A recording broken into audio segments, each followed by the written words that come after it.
Actually had a bit of a crisis of confidence this morning. Last night I was looking up what I was going to have to do to go further south, and found out, of course, that the Oxford Canal finishes at Oxford, and wherever you want to go beyond that, you have to go on the River Thames, either down as far as Reading or cut across to Lechlade. There's no way around it. So I was right on the verge this morning. I was right on the verge of just backing the boat up, turning around and going back the way I came and staying on the canal, because it's, you know, I suppose I'm safe with that. I know what I'm doing. But had a word with some of the people that had come up from the River Thames that were going through, and another couple that were headed down towards, well, in fact they're going to Lechlade, and just talking about it, and then my spirit of adventure kicked in, and I've decided that I will keep on going the way that I was going and see what the River Thames has got in store for me. So that's where I am. I'm at Rownham Lock at the moment, heading south again, and we'll see where I get to. Okay, so I've reached the point at which you join the River Thames, 3/4 of a mile that way. I have to go through, obviously that's where I've come from. Sorry. I have to come through here. It's a sharp right turn. Which I'll take very wide. Into there. Hello, dog. And Duke's Cut Lock there, so let's go. Okay, here goes. On to the River Thames. Wish me luck, everybody. I'm terrified. Here we go. To the Oxford. On to the Thames. So, bit of a strange day today.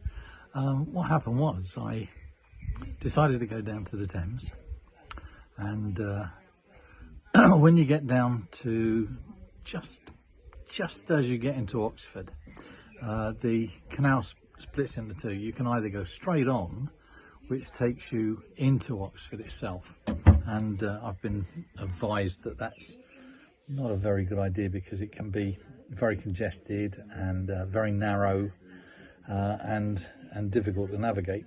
Or you can take a right turn and head off through Duke's Cut onto the Thames. And then you get to a point where you can either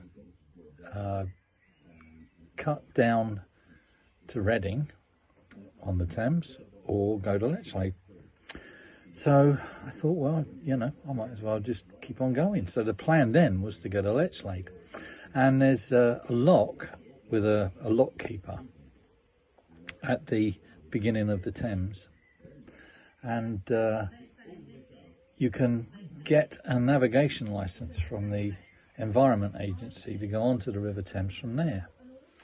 Well, there was nobody there, of course, and what a few people have been doing is going onto the Thames anyway, and then they're going to sort it out later. So there's an emergency telephone number at the lock, so I thought I'd just give it a try, because I tried before I set off this morning. I tried to get in touch with the Environment Agency and there was nobody answering, so I gave that a call and spoke to a lady who asked me what the square meterage of my boat was. I ain't got a clue, so I gave her the dimensions in feet and inches, and she did a conversion, and she said it was over 80 square meters.